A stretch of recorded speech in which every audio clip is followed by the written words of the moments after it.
পৰ্বতজোৰত বন বিভাগৰ অভিযানত ট্ৰেক্টৰসহ জব্দ বৃহৎ পৰিমাণৰ কাঠৰ কুণ্ডা। পৰ্বতজোৰা বন বিভাগৰ তীব্ৰ অভিযানত উদ্ধাৰ হয় ট্ৰেক্টৰসহ বহু মূল্যৱান কাঠৰ কুণ্ডা। অভিযানকাৰী দলটোক দেখি চোৰাং কাৰবাৰীয়ে কাঠৰ ভৰ্তি ট্ৰেক্টৰখন এৰি পলায়ন কৰা বুলি সতৰি কৰিছে বন বিভাগে। পৰ্বতজোৰা বন সংমণ্ডল কাৰ্যালয়ৰ ডিএফঅ জয়ন্ত কুমাৰ ব্ৰহ্মৰ নেতৃত্বত চলিছিল এই অভিযান। মদাতি অঞ্চলত কাঠৰ চোৰাং কাৰবাৰীয়ে ঘটনাস্থলীৰ পৰা পলায়ন কৰে। পিছে বনকৰ্মীৰ দলে মূল্যৱান চোৰাং কাঠখিনি চুপাৰীঘাট বন বিষয়া কাৰ্যালয়লৈ লৈ যায় বুলি জানিবলৈ দিয়ে।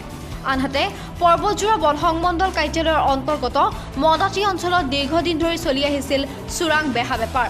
ৰাতি অন্ধকাৰৰ সুযোগ লৈ বন বিভাগৰ চকুত ধূলি দি চলাই আহিছিল এই অভিযান। কিন্তু ডিএফঅ জয়ন্ত কুমাৰ ব্ৰহ্মৰ দায়িত্বত লোৱাৰ পিছৰে পৰাই তীব্ৰভাৱে চোৰাং বেপাৰীৰ বিৰুদ্ধে দিনে নিশাই চলাই আহিছে এই অভিযান। মোৰ নাম প্ৰদীপ ছেত্ৰী, প্ৰটেকশ্যনৰ হয়। তাৰমানে আজি আমি আব্দুল হাই শেখৰ তত্ত্বাৱধানত আৰু ডিএফৰ নেতৃত্বত আমি গোপন সূত্ৰৰ পম্পেদি আমি কিবা এম্বুছ লৈ আছিলোঁ।